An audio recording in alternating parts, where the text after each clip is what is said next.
Olá! Tô ajeitando aqui no tripé. Pronto, ó.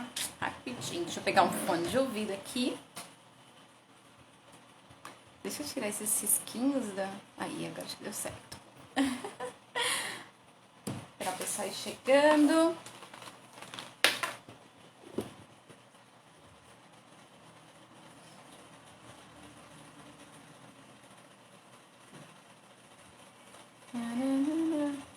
Olá, olá.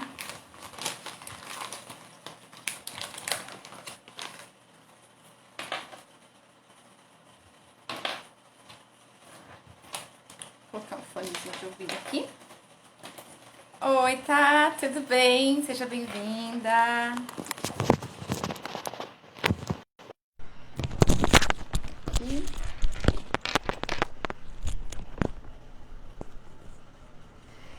Boa tarde, tá? Tá me ouvindo bem? Fala aí pra mim, por favor. Se o som tá ok. Ontem eu pus esse fone e tava tão ruim. Não sei porquê. Vou esperar pra você me dizer se tá dando pra ouvir, eu inicio.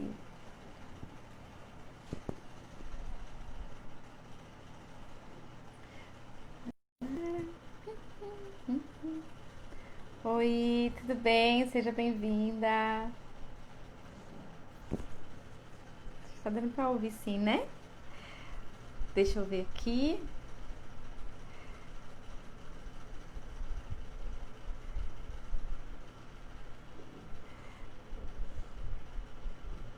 Oi. Muito bem. Sim? Ah, maravilha. Então tá bom. Então deixa eu iniciar. O som tá conferido, a gente pode começar. Então, boa tarde, sejam bem-vindas. Nessa live de hoje, eu quero falar para vocês, dar algumas dicas para ajudar no desenvolvimento da autoconfiança dos nossos filhos. Então, assim, é claro que a autoconfiança dos nossos filhos, assim, é uma coisa muito grande, sabe? E é uma coisa muito pessoal deles, né? Então, a gente não é responsável como mães e pais, não somos responsáveis 100% responsáveis pelo desenvolvimento da autoconfiança, da autoestima dos nossos filhos, né? Isso é uma coisa que eles vão desenvolvendo ao longo da vida, não só na infância. A infância tem uma participação muito importante em todo o desenvolvimento da criança, né? Da vida de um ser humano. Tem algumas características próprias também da criança que vão interferir e colaborar para o desenvolvimento dessa autoconfiança. Mas também tem muitas coisas que a gente, enquanto mães e pais, podemos fazer no nosso dia a dia para beneficiar, né, influenciar positivamente no desenvolvimento da autoconfiança dos nossos filhos. E é isso que eu quero falar aqui para vocês. Como que a gente pode influenciar de forma positiva no desenvolvimento da autoconfiança deles. Pois o meu já tá aqui passeando aqui do lado. Então hoje eu vou dar algumas dicas bem práticas para vocês, assim, coisas práticas mesmo que no dia a dia vocês vão experienciar com seus filhos e vão, com essas dicas práticas, conseguir favorecer o desenvolvimento da autoconfiança e da autoestima dos seus filhos, tá bom? Oi, quem chegou, boa tarde, sejam bem-vindas. Então, por que isso é importante, né? Deixa eu pegar aqui, estou aqui com a minha cola, como sempre. Tem que ter o roteirinho aqui, né, pra gente não se perder no que estamos falando. Mas vamos lá. É muito importante a gente se preocupar mesmo, né, com a autoconfiança dos nossos filhos, com a autoestima, né? E se a gente olhar para nós mesmos hoje, né, para nossa realidade hoje como adultas e das pessoas que a gente conhece, que a gente vê ao redor, a gente vê o quanto que a autoconfiança e a autoestima é importante, né, para nossa vida, né, como um todo, né? Há muitas questões que a gente vive hoje que a gente pode perceber uma certa dificuldade por falta de um desenvolvimento melhor da nossa autoconfiança, por alguma lacuna ali nessa autoconfiança, nessa autoestima que a gente vive.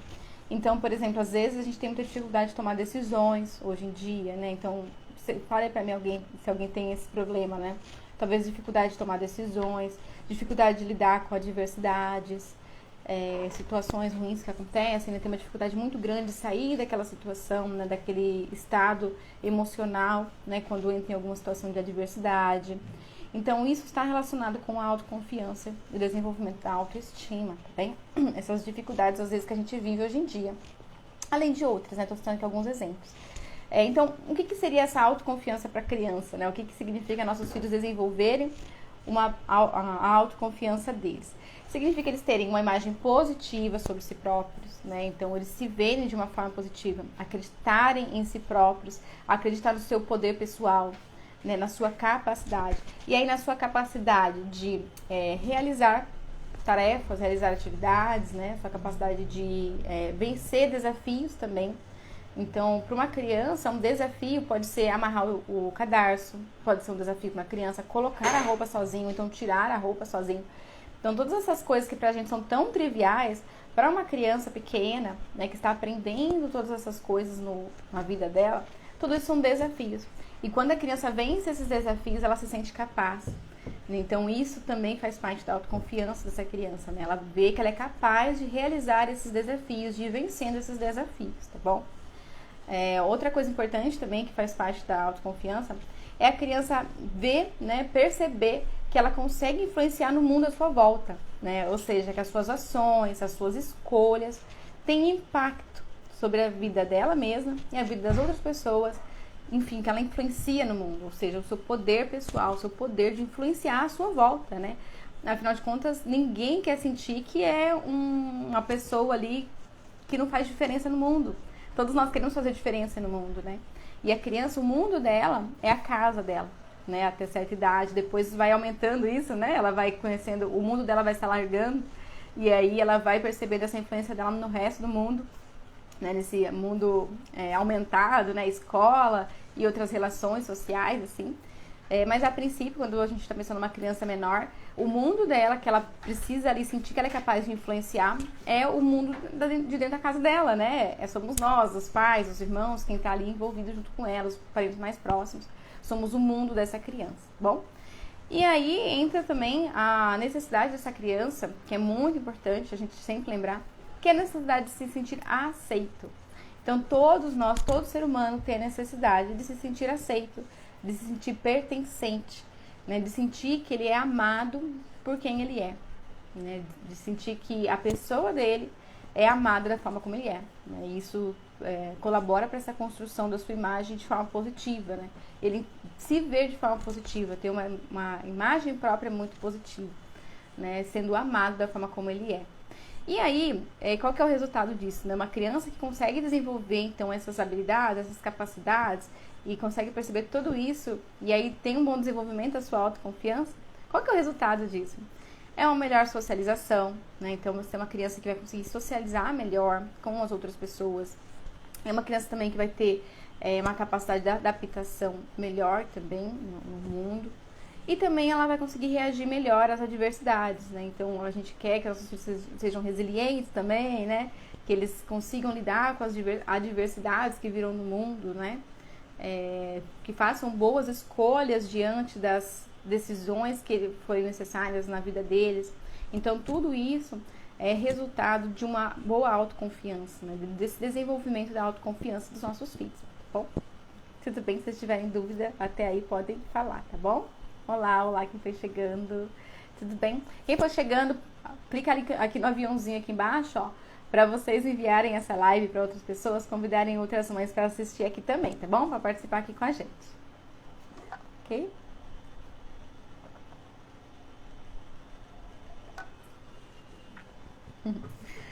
Então, isso é muito importante, né? Que a gente possa colaborar para o desenvolvimento da autoconfiança deles, né? Como é que a gente pode colaborar? Eu trouxe para vocês aqui 3 pontos para a gente prestar atenção, né? 3 pontos para a gente evitar. E aí, além de falar o que a gente deve evitar, eu vou falar então o que seria mais legal, mais adequado para ajudar e não prejudicar o desenvolvimento da autoconfiança dos nossos filhos, tá bom? E aí, lembrando, como eu disse, que a gente não é responsável 100% por esse desenvolvimento, né? Tem características próprias das crianças que também vão interferir aí, né? Algumas crianças têm, dependendo do temperamento, várias questões, assim, muito próprias da criança mesmo, que também vão interferir no desenvolvimento da autoconfiança, tá bom? Mas a gente pode beneficiar isso, né? A gente pode favorecer esse desenvolvimento, tá bom? E aí, se vocês forem tendo perguntas, vocês podem mandar. Oi, Nai, boa tarde, tudo bem? Boa tarde. Muito bem. A primeira coisa que a gente tem que evitar é a permissividade e a superproteção. Olha só. Quando a gente é permissivo com os nossos filhos, né? E aí a gente deixa eles fazerem o que quiserem, né? Permissividade o que é? É você deixar fazer o que quiser, é você não dar limites, não ensinar regras, né? Um ambiente sem regras, sem limites, um ambiente em que a criança faz o que ela quer, ela sempre tem tudo o que ela quer, né? Ela falou A, já tem B, C, D pronto para ela. Uma criança que ela nunca lida com as consequências das escolhas, dos atos dela. Então esse é um ambiente de permissividade. E quando a criança está no ambiente de permissividade, ela não vai conseguir, né? Nunca, né? Mas ela não vai conseguir. Primeiro que ela não vai aprender as regras, os limites, porque se você não ensinar, como é que ela vai aprender, né? Mas também ela não vai conseguir adquirir responsabilidade, né? E ela não vai entender o quanto que as ações dela têm impacto sobre o mundo à volta dela, né? Porque as coisas que ela faz, ela nunca vai ter consequências daquilo que ela faz, ela nunca vai ter que lidar com consequências, por exemplo. Então ela não consegue ter essa percepção de que os atos dela e as escolhas dela têm impacto na vida dela e na vida das outras pessoas, né? Então a permissividade não é nada boa para o desenvolvimento da autoconfiança dos nossos filhos, tá bom? Oi, Cleo, boa tarde. Então a permissividade é algo a ser evitado, a gente tem que evitar a permissividade. E como é que a gente evita a permissividade? Ensinando regras e limites para os nossos filhos, né? E uma coisa boa também, uma sugestão, é a gente também deixando que eles lidem com as consequências dos seus atos, das suas escolhas. E assim, consequências naturais. Consequências naturais é bem diferente de castigo, gente. Castigo é quando você escolhe a consequência que o seu filho vai sofrer com aquela atitude dele. Você está escolhendo, não é uma coisa natural. Consequência natural é assim, saiu na chuva sem guarda-chuva, vai se molhar. Isso é uma consequência natural. Você tá embaixo da chuva, você vai se molhar. Uma consequência natural. Ele não quis comer no almoço porque tinha macarrão e ele não gosta de macarrão. Você sentir fome é uma consequência natural. Ele sentir fome porque tinha macarrão e ele não quis comer o macarrão que tinha, né? Então isso é uma consequência natural. Agora, você falar pra criança assim, se você não comer, você não ganha sobremesa, não é uma consequência natural. É uma consequência que você está determinando para a atitude dele. Aquela, assim, não fez o dever de casa, ficou sem TV. Qual que é a relação da TV com o dever de casa? Né? Não é uma consequência natural. Né? Uma consequência natural de ficar sem fazer o dever é ficar com uma nota baixa na escola, ser chamado na escola para uma reunião pelo professor, porque não está fazendo o dever. Isso são consequências naturais, né? Entre aspas, porque são consequências da escola, né? Mas, bom, para o universo familiar é uma consequência natural, digamos assim. Vamos colocar uma aspas aqui, né? Mas, enfim, você deixar ele lidar com aquela consequência daquilo que ele está fazendo, das atitudes que ele está tomando e das escolhas que ele está fazendo. Só que para isso, ele tem que ter o direito também de fazer escolhas.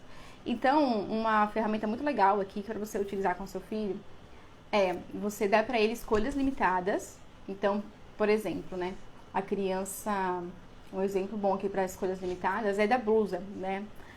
Para sair de casa, não quer pôr a blusa, você pode dar uma escolha limitada para ele da seguinte forma: olha, não ir com a blusa, sair sem blusa não é uma opção porque está muito frio.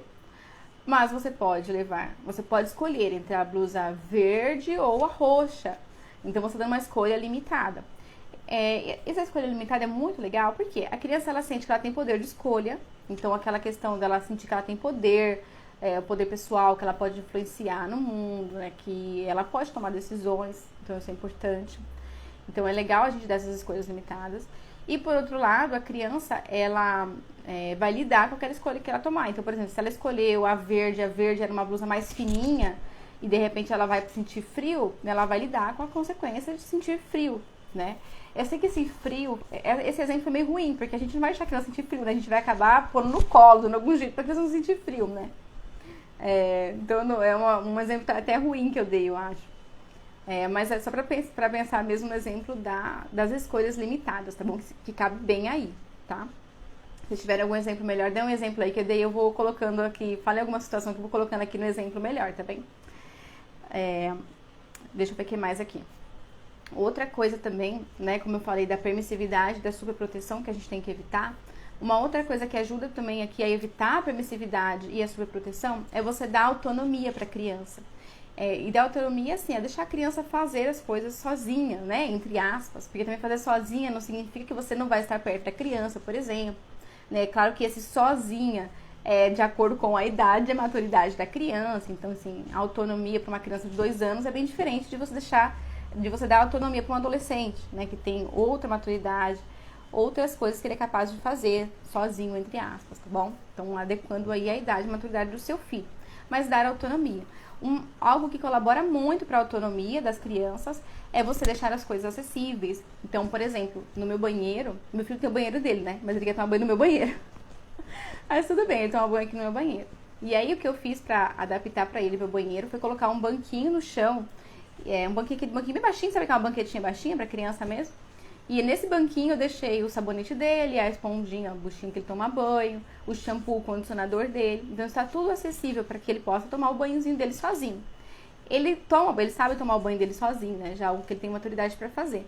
No entanto, ele não gosta de fazer sozinho. Ele gosta que eu esteja com ele. Mas esfrega minhas costas, quero que a senhora fique aqui comigo. Então, assim, autonomia não significa necessariamente deixar ele fazer sozinho, né? Eu posso ali combinar com ele, de vez em quando eu fico ali só na porta perto dele, porque ele só quer a companhia mesmo. Mas ele sente que ele é capaz de fazer sozinho, né? Então isso é autonomia. Ele pode, ele mesmo pegar as coisinhas dele, ali de tomar banho sozinho por si próprio, né? E isso é muito legal, a gente diferenciar. O sozinho é diferente do por si próprio. Na verdade, a gente tem que incentivar nossos filhos a fazerem as coisas por si próprios. Mas isso não significa ter que fazer sozinho. Porque muitas vezes a criança quer companhia para fazer as coisas, na verdade. Não é? Falei pra mim, gente. Isso acontece com vocês também. O meu filho, assim, tem várias coisas que ele já sabe fazer por si próprio, mas ele quer que eu esteja do lado dele enquanto ele está fazendo. E isso é normal, ele só tem 5 anos, né? A criança, ela tem uma necessidade muito grande de ter a nossa companhia. Com a idade, né, conforme ele vai crescendo, ele vai se soltando um pouco disso, né? De querer ter a nossa companhia o tempo todo por perto, para fazer as coisas, né? Isso depende da idade mesmo, né? Com o tempo, ele vai se desgrudando um pouco, digamos assim, né? Ele não sente tanta necessidade de ter a gente por perto. Mas não significa que ele não esteja fazendo por si próprio, né? Me contem aí os filhos de vocês como é que é, se também acontece isso. E aí, essa autonomia, mesmo eu estando ali perto dele, né, na hora do banho, por exemplo, eu deixo que ele faça sozinho, né? Eu incentivo ele, eu falo, não, filho, vamos lá, você se ensabou, eu vou ficar aqui te olhando. Olha, deixa eu ver, ensabou o bracinho, ensabou a perninha. Olha, você conseguiu, você ensabou direitinho. Olha, você alcançou até aqui nas costas, né? Então, assim, ele tá fazendo, eu tô incentivando para que ele faça aquilo sozinho, mesmo eu estando por perto. E às vezes a gente tem a maior vontade de fazer pela criança, né? Porque é mais rápido. Não, deixa que eu esfrego logo e acaba logo esse banho. Não é verdade?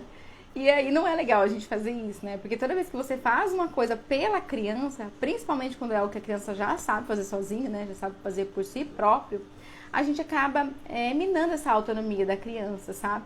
E aí é ruim para a autoconfiança dela, não é legal. Porque a autoconfiança dela vai se desenvolver melhor, ela percebendo que ela consegue realizar aquilo sozinha, sabe? E é algo pra gente que é tão trivial, né? Esfregar aqui os bracinhos, né? Um banho rápido aqui. Mas pra eles não, pra eles é importante, né? Porque a gente tem que pensar na idade deles, né? Naquilo que é realizável pra eles. A Cláudia tá falando aqui. Fase, até 5 aninhos, meu mais velho quis companhia, depois desapegou. É isso mesmo, ó lá, tá vendo? Com a idade, eles vão começando a se soltar mais. Até 12, 13 anos, o filho, ele ainda tem uma necessidade muito grande da nossa companhia, né? Mas assim, até 6 anos é muito, muito forte. Depois de 6 anos até 12 anos ainda tem, mas já é um pouco mais light, assim, né? E depois dos 13 anos eles já querem mais, não querem saber da gente, né? Ao contrário. Brincadeira, gente, tô exagerando, tá? Só tô brincando. Não é que não quer saber da gente, é que eles já são bem mais independentes mesmo, assim, de não precisar da nossa companhia pra brincar, pra quase nada, assim, né? O meu menor já quer ser independente com 3 aninhos. Isso que é interessante a gente perceber, olha só. A criança, ela sempre vai querer crescer. Ela sempre quer ser maior.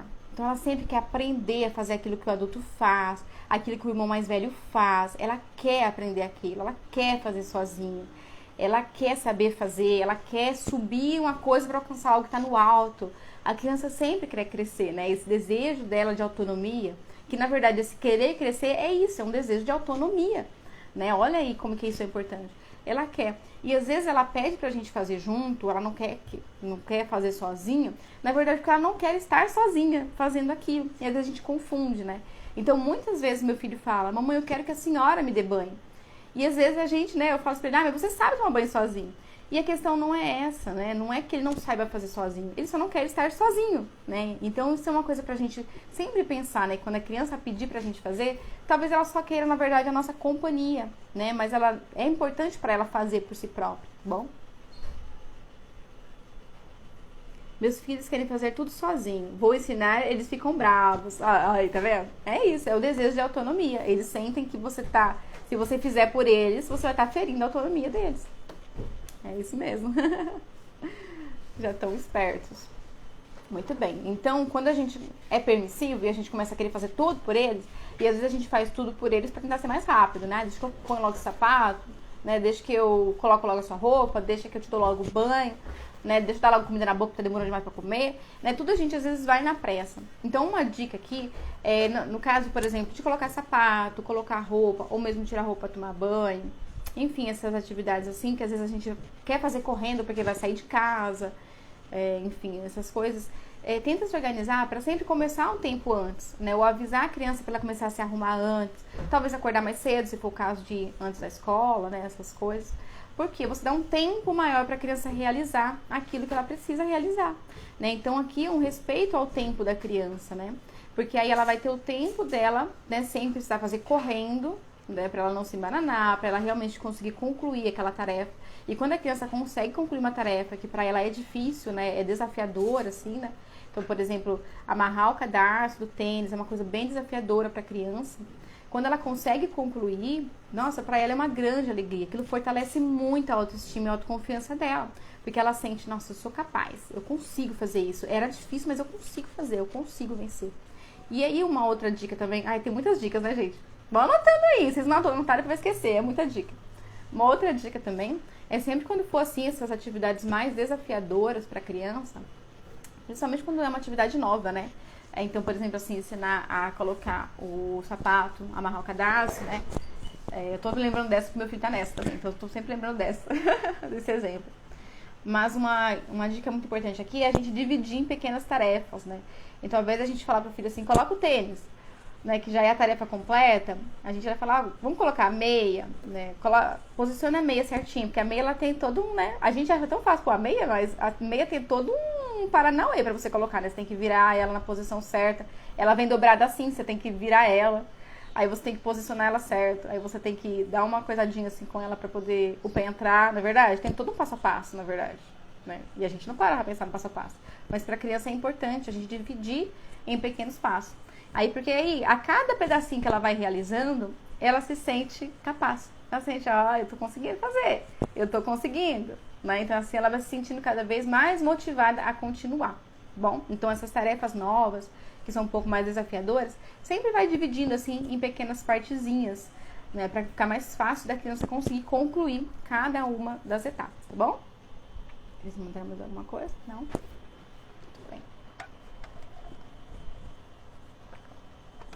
Outra coisa, é muito importante, que ajuda também a desenvolver essa autonomia da criança, e aí também vai ajudar a desenvolver a responsabilidade da criança, é organizar a rotina, ter o quadro de rotina, né?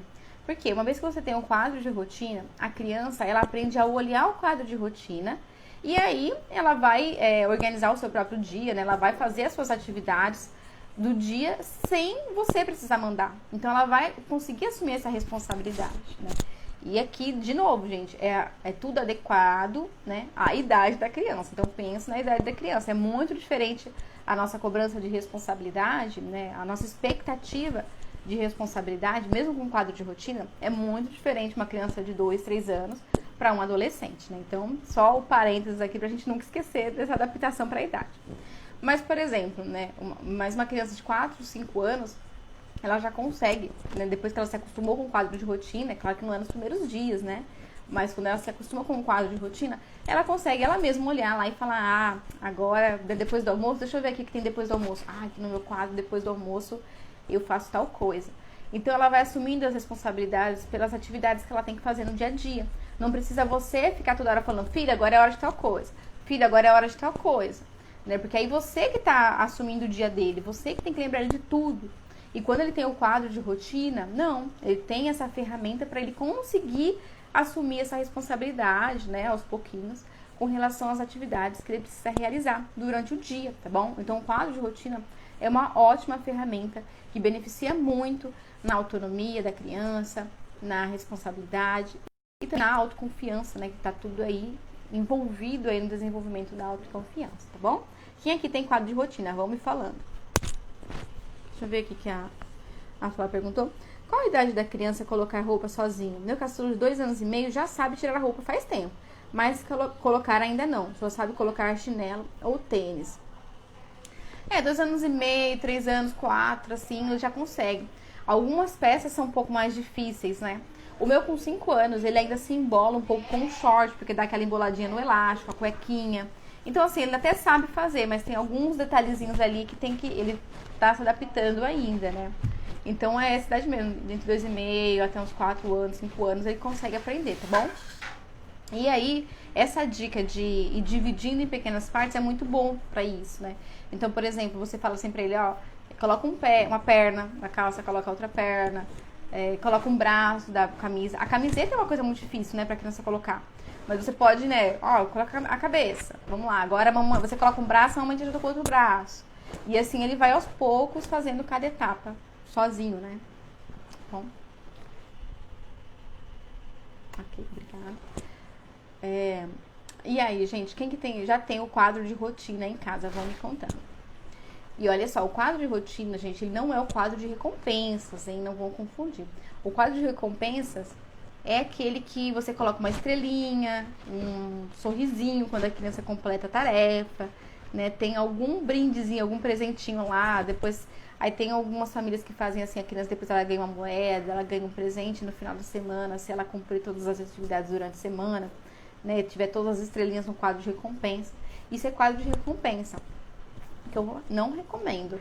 Né? O que eu recomendo é o quadro de rotina. O quadro de rotina, ele não tem nenhuma estrelinha, ele não tem nenhum prêmio, nenhuma recompensa e nenhuma punição também para a realização dele, né? Se a criança realizou a atividade, ela está fazendo o que é necessário dentro da rotina da família. Se a criança não cumpriu a atividade, ela vai arcar com as consequências de não ter cumprido, né? Então, por exemplo, né? Como é que a gente usa as consequências aí no quadro de rotina? A criança, por exemplo, ela só pode, né? No caso aqui, eu vou usar o exemplo do meu filho, né? Ele só pode usar o celular para jogar o joguinho, as coisas que ele gosta de assistir no YouTube. Ele só vai usar o celular depois que ele terminar o banho. Então, não tem como ele pular o banho, né? Se ele quer usar o celular, vai ter que ter o banho, né? Porque o celular, ele está depois do banho. Então, o que eu digo pra ele? Assim que você tomar banho, você vai poder usar o celular. Vai ser só o celular. Então, é aí que tá as consequências dentro do quadro de rotina, tá bom? Oi, Ju, seja bem-vinda. Oi, amor. No quadro de rotina, se você quiser deixar um banho depois do celular, pode deixar. É porque na minha primeira rotina, minha mãe deixou o banho antes do celular. Ali na segunda deixou o banho depois do celular. Mas na primeira foi o primeiro banho. Aí depois, na rotina 2, minha mãe quis pôr o banho tá depois do cabelo da tarde, tá depois do banho, eu poder ficar no celular. E deu super certo. Deu super certo. E deu super certo, tá vendo? Que ele tá contando? Deu super certo. Olha só, tá vendo? A criança, ela acostuma tanto com a rotina que ele já sabe de cor a rotina dele, tá vendo? Ele mal consulta agora o quadro de rotina, porque ele já acostumou tanto que ele nem precisa consultar mais, né? Que já internalizou, assim, já sabe o que ele faz o dia inteiro já. Deu pra ouvir contando? A participação especial aqui. Mais que especial, né? Muito bem. Então, o quadro de rotina é uma ótima ferramenta também para poder incentivar a autonomia das crianças, tá bom? Ai, ai. Eu vi que fofinho o Flávio, já acostumou, tá vendo? Já quer fazer live também, gente. Eu vou fazer uma live só pra ele agora. Acostumou, já acabou fazendo live. Segundo alerta aqui pra gente, né? Então, eu tava falando da primeira coisa que a gente tem que evitar, que é a permissividade e superproteção, tá bom? Então, esse daí ficou claro. Se ficaram com alguma dúvida nesse ponto, me perguntem aí pra mim. Nesse ponto da permissividade e da superproteção, que é uma coisa que não é legal pra autoconfiança dos nossos filhos, tá bom? Mas, vou esperar um pouquinho, ver se vocês têm alguma dúvida sobre esse ponto, aí eu passo pro segundo ponto.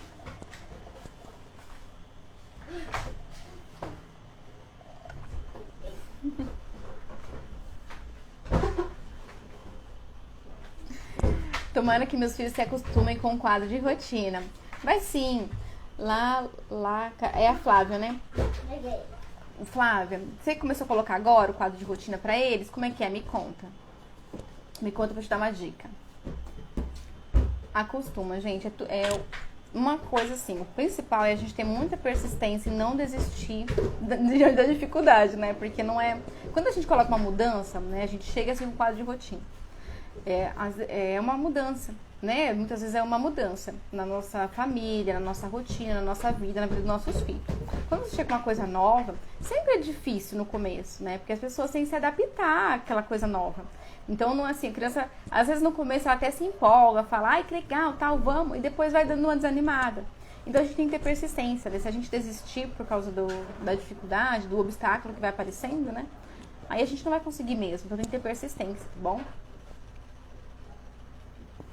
Mas uma dica muito importante para o quadro de rotina funcionar é a participação ativa da criança, né? Se você simplesmente chega com o quadro de rotina pronto, ó, tá aqui, colei na parede, agora vocês estão vendo, é assim que é para seguir o quadro de rotina, hein? É isso aí. Se você simplesmente chega, isso não teve participação da criança, ela vai interpretar isso como uma ordem, como uma exigência sua. E todo ser humano, a gente é programado, digamos assim, para resistir quando alguém faz uma exigência pra gente. Sem pedir a nossa opinião, sem se preocupar se a gente quer, se a gente não quer, se aquilo tá confortável pra gente ou não. Isso é normal do ser humano, sabe? Então, nossos filhos, eles tendem também a reagir de forma... a ter uma resistência maior quando a gente chega com algo como se fosse uma ordem, uma exigência, né? Então, às vezes, o quadro de rotina não funciona também por causa disso. Porque muitas vezes a gente simplesmente chega, a gente tem a melhor das intenções, né? Mas a gente chega com aquilo pronto pra criança. Deixa eu ver o que você respondeu. Eu estou tentando, mas meu mais velho, principalmente, só faz as coisas brincando. E se fala, ele fica nervoso e estressado. Então, tem... Amor, por favor, tá fazendo muito barulho. Marcos. Faz muito barulho, tá bom? Esse falo fica nervoso. Fiz assim, esse quadro não está funcionando. Mesmo assim, não tá funcionando, mesmo com a participação dele, Flá. Ah, você fez assim, que você trouxe o quadro, pronto, é isso que você quer dizer. Me explica melhor pra eu entender. Hoje posso começar.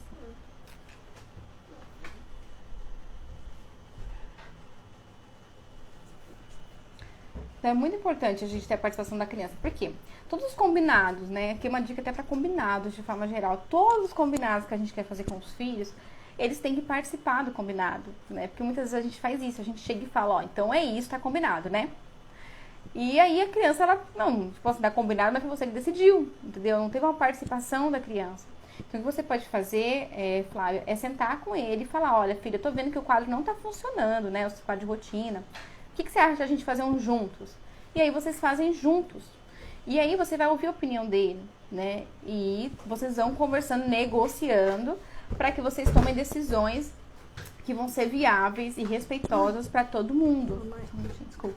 Filho, mamãe tá descendo agora, depois a gente conversa, tá bom?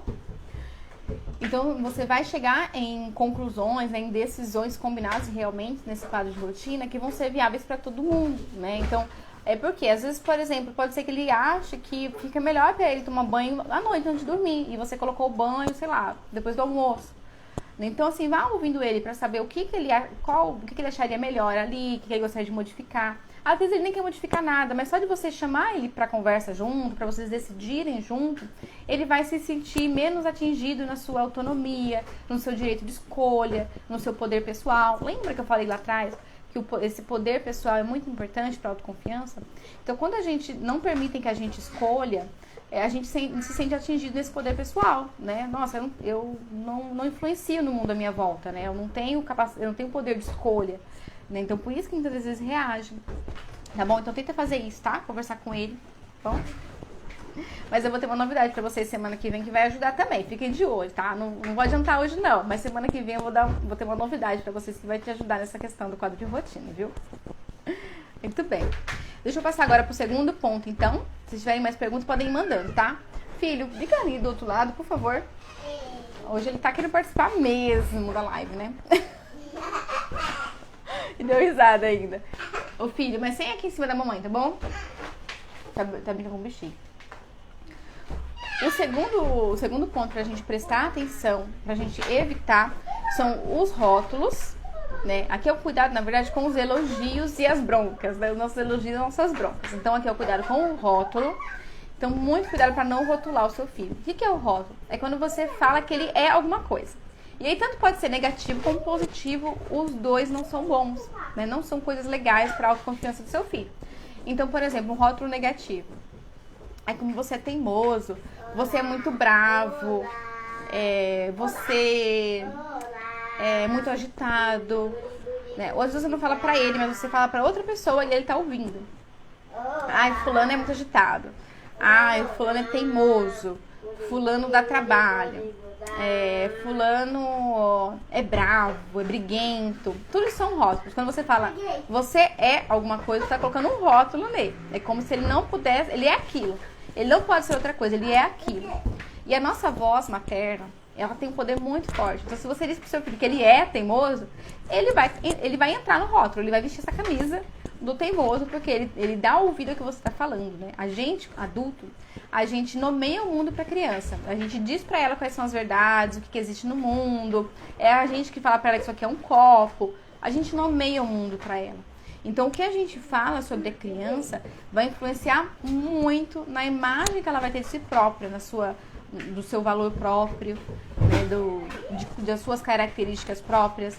Né? Então, se você fala que a criança é brava, você está destacando uma característica dela. Então, uma característica dela é, de vez em quando, né, ter algumas explosões explosões emocionais, né, de birra. E aí você pegou aquela característica da criança, né, que foi aquela explosão emocional, e você colocou como ela sendo, ela é isso. Né? E na verdade ela não é isso, ela é um monte de coisa. Ela tem a parte brava, ela tem a parte amorosa, ela tem a parte estudiosa, mas ela também tem a parte que gosta de ficar bastante tempo na frente da TV. Então assim, ela tem várias partes. E quando você põe um rótulo, você pega só uma parte dela e rotula. E aí isso é muito prejudicial para a imagem própria que ela vai ter. Quer ver um exemplo? Lembra lá na sua infância o que você era chamada na sua infância. O que sempre diziam que você era. E pode ser coisas boas, talvez diziam que você era estudiosa. Ah, essa daqui é estudiosa. Geralmente a gente compara com um outro irmão, né? Ah, essa daqui é a filha estudiosa, essa daqui é a filha mais agitada, que gosta mais de esportes, né? Por exemplo. Então, isso são rótulos. Então, tenta se lembrar. Falem aí pra mim se vocês se lembram de rótulos que colocaram em vocês na infância de vocês. Ah, inteligente. O meu rótulo da infância é inteligente. Eu era inteligente, a melhor aluna. E aí, assim, nossa, parece que é ótimo, que é maravilhoso, que legal, né? Ser a melhor aluna, que legal ser a inteligente. Eu era inteligente da família. Só que hoje eu colho, né? Eu colho coisas não muito boas desse rótulo, né? Porque, na verdade, mesmo quando é um rótulo positivo, ele se torna um peso, uma carga, assim, pra você carregar. Porque você nunca pode sair daquele rótulo. O que foi, amor? E até o meu pai era muito estudioso e também muito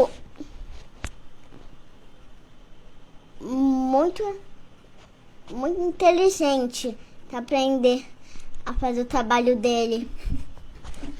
Não é? Você é participativo hoje, né? Verdade, filho, é verdade. Então, quando você coloca assim, essa característica, você fica repetindo ela, você acaba gerando esse rótulo na pessoa, tá bom?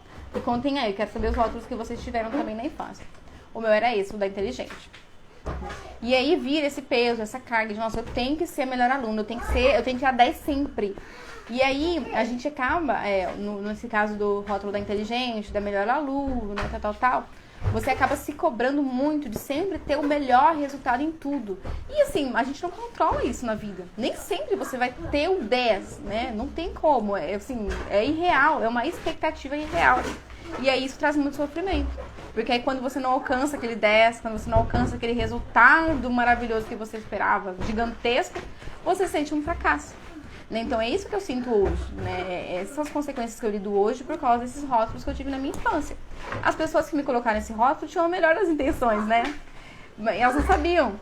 Mas hoje a gente sabendo, a gente pode ter esse cuidado com o nosso filho, né? Pra não dar esse peso pra eles, tá bom? Então, cuidado com os rótulos. E aí, também o cuidado com o elogio.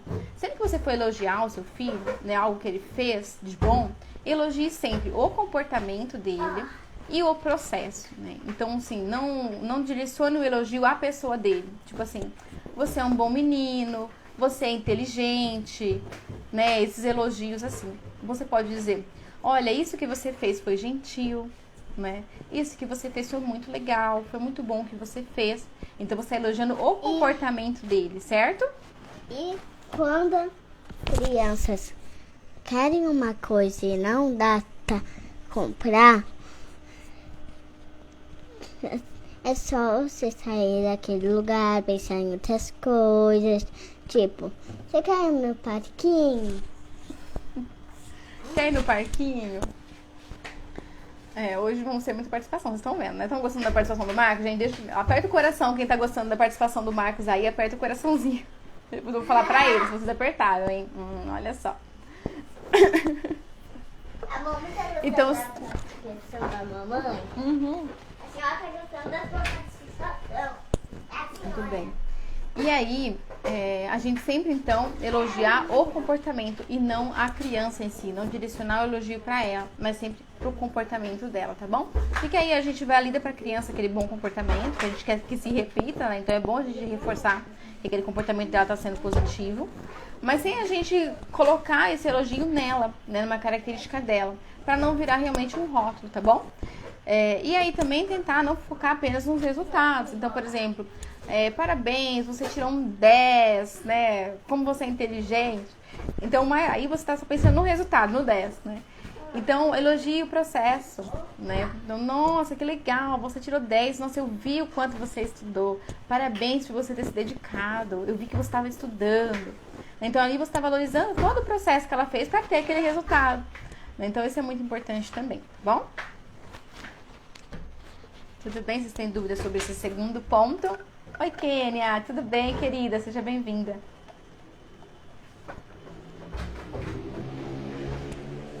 E aí é muito bom, porque todo esse segundo ponto que eu tô trazendo pra vocês, do rótulo e de elogiar o comportamento e não a criança, elogiar o processo, né? Valorizar o processo e não só elogiar o resultado, tudo isso vai colaborar para a construção da autoimagem dessa criança, né? Para que ela tenha uma imagem de si própria boa, né? Uma imagem positiva de si próprio, tá bom? Uma imagem de que ele consegue se esforçar, de que se esforçar para conseguir as coisas é bom, mesmo que depois o resultado não seja tão excelente quanto ele gostaria, mas que ele pode aproveitar o processo, o caminho é importante, né?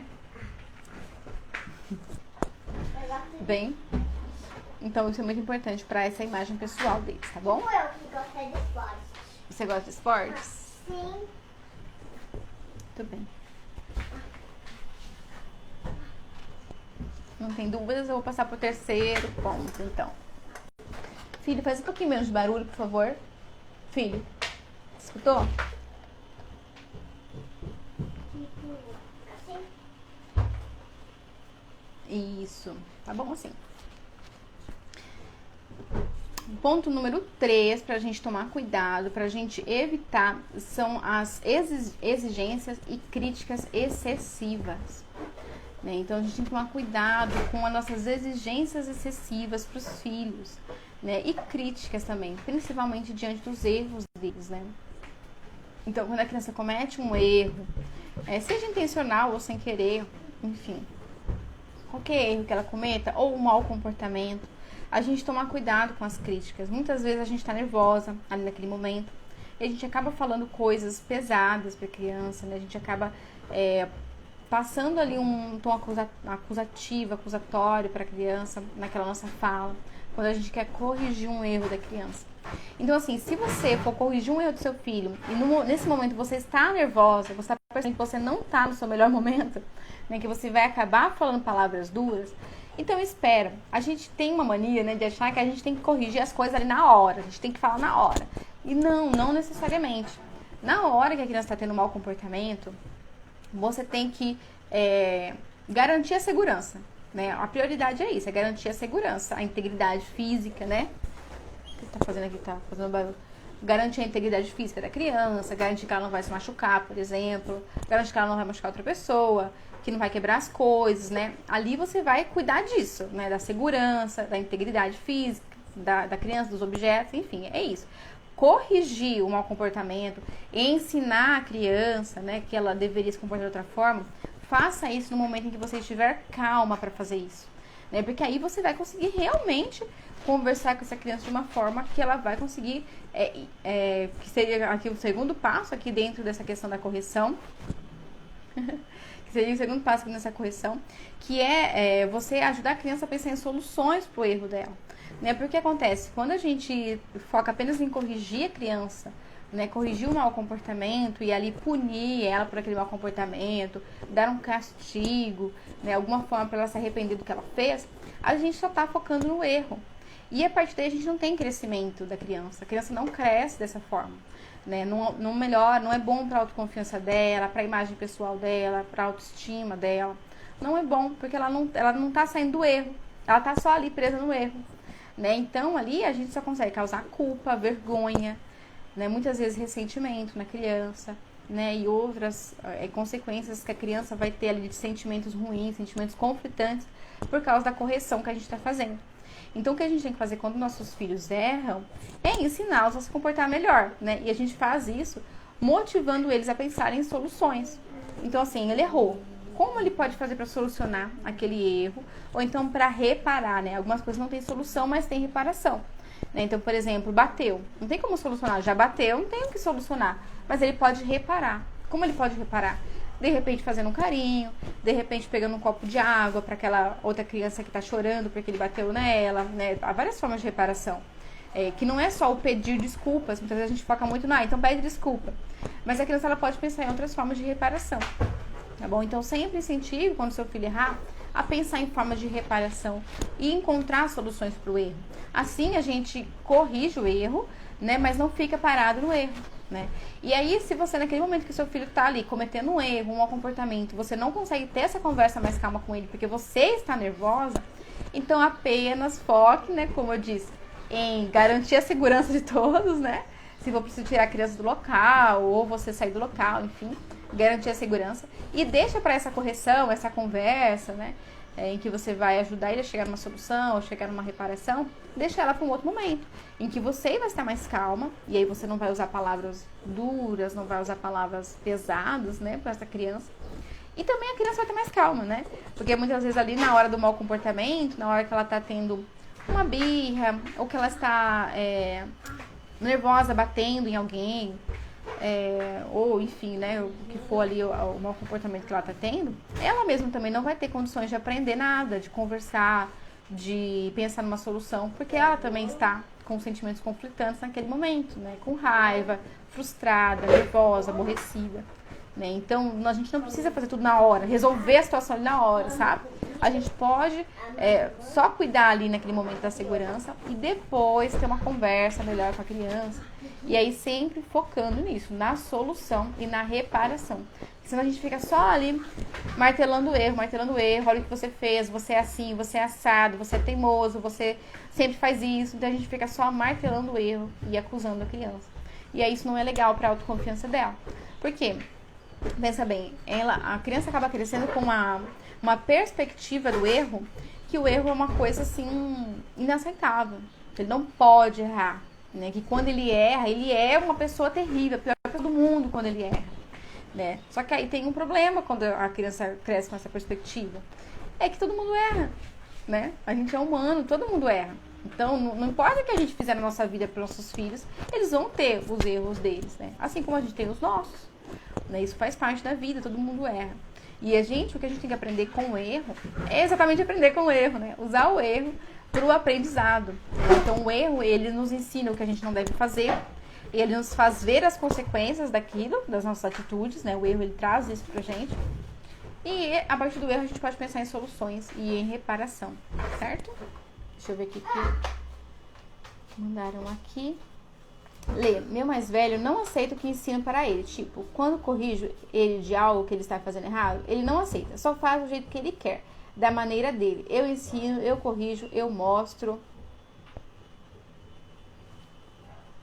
para ele o que ele está. E mesmo assim, no fim, só faz o que ele quer. Isso depende muito da situação, né? Porque assim, por exemplo, depende do momento que você está fazendo essa correção. Se é um momento que ele não está realmente aberto ali para ouvir, porque talvez ele ainda esteja nervoso, ainda esteja com sentimentos conflitantes dentro daquela situação.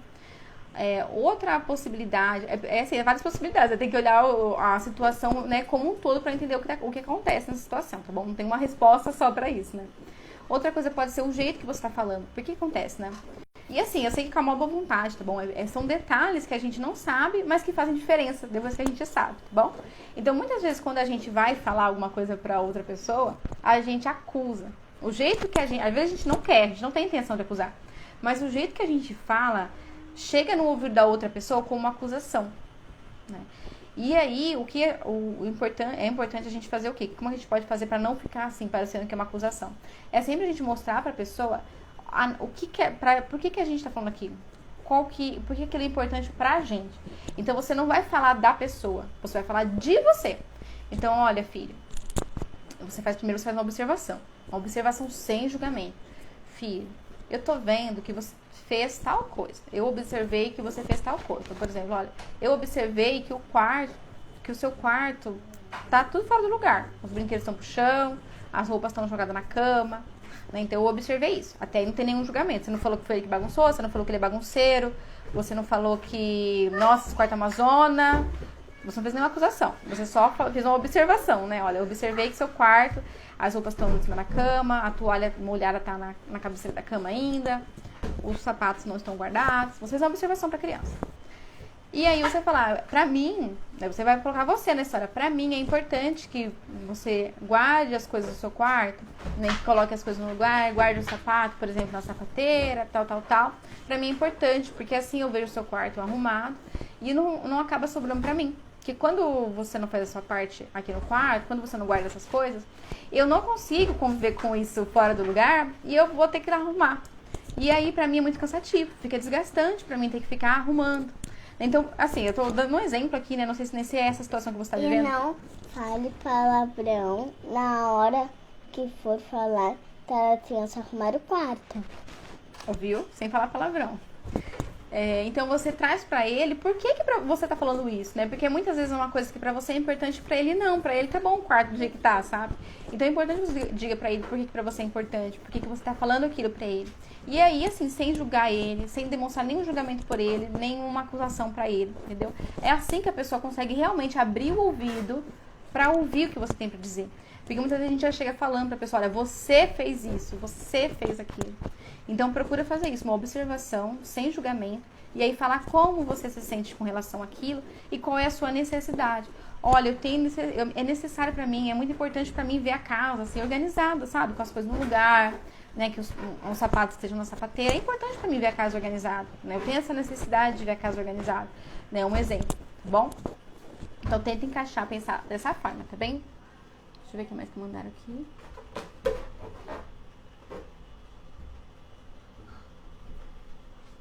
E também, Flávia, só complementando isso, tá? Eu já vou pra o que a Marina tá perguntando também. Mas só complementando aqui, Flávia, a gente tem que tomar cuidado também, porque às vezes a gente não aceita o jeito que nossos filhos fazem alguma coisa, mas a gente também quer que eles façam do nosso jeito, né? Que eles façam o que a gente quer.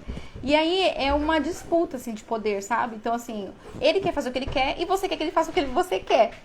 Aí ficam duas pessoas assim, né? Brigando, né? Porque eu só quero do meu jeito e ele só quer do jeito dele. Né? Então, tem que haver também uma flexibilidade, né? E assim, quando eu falo em flexibilidade, não é ser permissivo. É pensar, assim, dentro daquilo que é aceitável e respeitoso para todos. né? O que é viável e respeitoso para todos, sabe? Ai, filho, cuidado. O que é viável e respeitoso, sabe? Né? Então, pensa nisso, né? No quanto você pode flexibilizar, que não vai ultrapassar os seus limites, né? Não vai ultrapassar aquilo que é respeitoso para você, mas que também vai respeitar a individualidade dele, né? O jeito dele de fazer as coisas, por exemplo, tá bom? Vou pensar nisso também, tá? A Marina perguntando, como faz com a criança de 2 anos que ainda não fala? Depende de qual situação o Márcio tá falando. Mas assim, de modo geral, quando a criança é pequenininha, né, ela ainda não fala, tal, você ainda não vai ter uma... Você vai conversar com a criança mesmo assim, tá bom? É importante a gente falar pra criança. Só que você não vai fazer uma conversa toda, assim, elaborada, né? Você vai falar coisas simples pra ela. E o coisa simples que eu digo é tipo assim, ó, por exemplo... deixa eu pensar aqui no exemplo. A criança tá mexendo em alguma coisa, né? Então, por exemplo... Vou falar uma criança de 2 anos, sei que ela mexe. Não lembro agora, porque faz tempinho, né? Mas que o Marcos tinha 2 anos, né? Mas uma criança de 2 anos que tá, por exemplo, bater, né? A criança de 2 anos tem começa ali a querer bater e tal, né? Tem esse problema muitas vezes. Então, ao invés de você vir todo aquele discurso que bater, não, você não precisa vir todo um discurso. Você fala, ó, bater não, bater machuca. Vamos fazer carinho? Então, o que é a indicação, né? O que é a dica aqui? É você sempre mostrar pra criança o que ela pode fazer, ao invés de ficar falando pra ela o que ela não pode. Não adianta você só ficar falando pra ela, isso não pode. Não, você tem que falar pra ela, então, o que ela pode fazer. Então, assim, numa situação normal em que ele tá batendo, por exemplo, né? Batendo à toa, você pode falar pra ele, bater não, carinho, bater machuca, carinho, vamos fazer carinho. Ó, a mamãe faz carinho em você faz carinho na mamãe. Né? Então, mostrar o que ele pode fazer.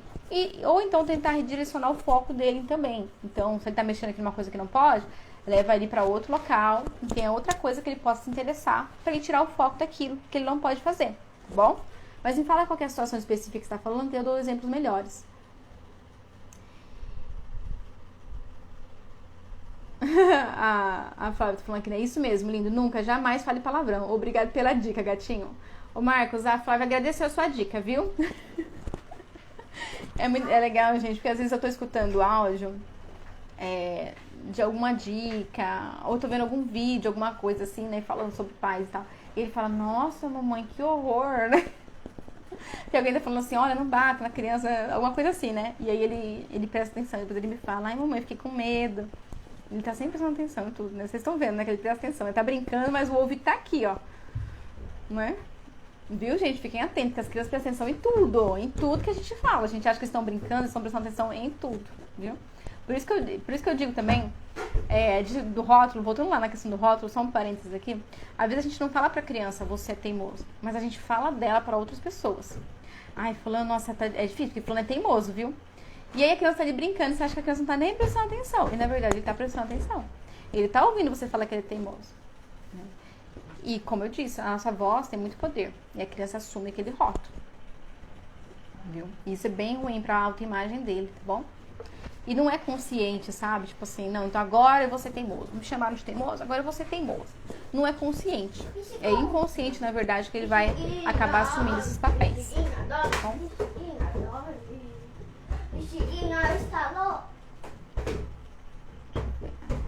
Oi, Dani, tudo bem, linda? Como é que você tá? Bem, vocês têm mais perguntas? Então, só revisando, enquanto vocês veem se vocês têm mais... Vocês vão escrevendo mais perguntas aí, tem um pouquinho de atraso aqui. Vou revisar com vocês, então. Então, os 3 pontos importantes pra gente prestar atenção, pra gente evitar, pra colaborar, assim, com a autoconfiança dos nossos filhos. Filho, baixinho. 3 pontos, então, pra gente prestar atenção, que vão beneficiar a construção, ao desenvolvimento da autoconfiança dos nossos filhos. Então, a permissividade, superproteção, a gente evitar. E aí a gente evita dando mais autonomia para a criança, deixando ela fazer o que ela consegue por si própria, dividindo os desafios em pequenas tarefas, em pequenas partes, para que assim ela consiga ir vencendo cada partezinha daquele desafio. Isso vai ajudar ela a se sentir capaz. Usando o quadro de rotina, porque isso também vai dar para a criança mais autonomia e ela vai conseguir assumir algumas responsabilidades também, né? Deixando que ela lide com as consequências naturais daquilo que ela faz. Bom, então isso aí tudo entra aqui naquela primeira dica de evitar a permissividade e a superproteção, tá bom? O 2, né? Isso, Flá, isso mesmo, Flá. Percebeu que tem uma coisa que não tá legal? É só parar. Pronto, parou. Daqui pra frente é outra história, tá bom? Que a gente não sabia, a gente fez errado sem saber, deixa pra trás. Agora o importante é daqui pra frente. Muito bem. Que bom que você percebeu. Segundo ponto pra gente prestar atenção é os rótulos, né? Então não rotular a criança. E também os nossos elogios, né? Tomar cuidado. Tem uma live, inclusive tá no IGTV, uma live só sobre elogios. E nela fala muito sobre os rótulos, sobre os elogios, a melhor forma da gente elogiar os nossos filhos, né? A importância do elogio e como a gente pode fazer isso de uma forma legal. Se vocês quiserem dar uma conferida, tá no meu IGTV, tá bom? Nessa live sobre elogios. Mas, assim, resumindo, é isso, né? A gente sempre elogiar o comportamento, ao invés de elogiar a criança, para que não se torne um rótulo. E a gente não valorizar só o resultado, mas também todo o processo, o esforço, a dedicação, tá bem? E o terceiro ponto para a gente prestar atenção é que a gente não faça críticas nem exigências excessivas, né, com a criança. E aí tomar cuidado com os castigos e punições, né? Quando a gente castiga, a gente pune, a gente tá ensinando a criança a lidar com o erro de uma forma que não é saudável, né? Que não vai ser saudável para ele lidar com o erro dessa forma punitiva, tá bom? A melhor forma da gente lidar com o erro é enxergando no erro uma oportunidade de aprendizado, né? Ou seja, eu errei. Ok, e agora? Daqui pra frente, o que eu vou fazer? Como que eu vou reparar o meu erro? E como é que eu vou cuidar pra não cometer esse erro de novo, tá bom? E aí, uma coisa muito legal que a gente faz com nossos filhos são perguntas. Então, filho, nossa, isso aqui aconteceu, né? Por que você acha que isso aconteceu? Qual que era a sua intenção quando isso aconteceu? Quando às vezes a criança faz uma coisa meio sem querer, né? Qual que era a sua intenção, né? O que você estava pensando quando você fez isso? Como é que você poderia ter feito diferente, né? E agora, né? O que aconteceu? Qual foi a consequência disso que você fez? Como é que poderia ter sido diferente? Como que você pode reparar esse erro? Como é que você pode chegar numa solução? Vamos pensar juntos aqui numa solução para isso que está acontecendo? Então, tudo isso é uma forma mais saudável de você lidar com o erro dos seus filhos, tá bom? E isso, gente, é um aprendizado, olha. Essa questão do erro, né, pra mim é uma das coisas mais fortes, assim, né? A gente conseguir lidar melhor com o erro, né? E eu digo isso, né, que é forte pra mim, porque todas as mães que eu atendo, elas têm um sofrimento muito grande, né? E aí vem a questão da culpa materna e tal. Exatamente por essa dificuldade, essa forma não saudável de lidar com os erros, né? Que a gente foi criado numa educação muito punitiva. E aí, por causa disso, a gente tem uma visão dos erros que é muito ruim. Menino, dá licença que o filtro é meu. A gente tem uma visão muito punitiva dos erros. E aí, a gente se martiriza muito quando a gente comete erros, não é verdade? Então, assim, a culpa, o arrependimento são importantes? São, né? A gente sente culpa, sente remorso, arrependimento, né? Mas a gente tem que focar no que vem depois disso, né? Que é a solução, é a reparação. É pensar em como fazer diferente, né? E aí, não ficar ali parado no erro, parado na culpa, sabe? Então, por isso que eu penso muito nisso. Eu vejo tanto as mães ao meu redor sofrendo por causa disso, né? As mães que eu atendo. E aí, eu sempre digo isso, né? Vamos cuidar para que nossos filhos tenham uma visão mais saudável do erro, né? Tá nas nossas mãos, né? Que eles possam ter essa visão mais saudável, tá bem? Então é isso, gente. Vocês têm mais perguntas? Querem comentar mais alguma coisa? Cuidado, filho, com o óculos.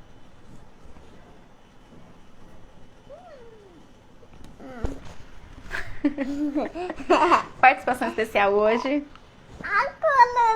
Despenteado.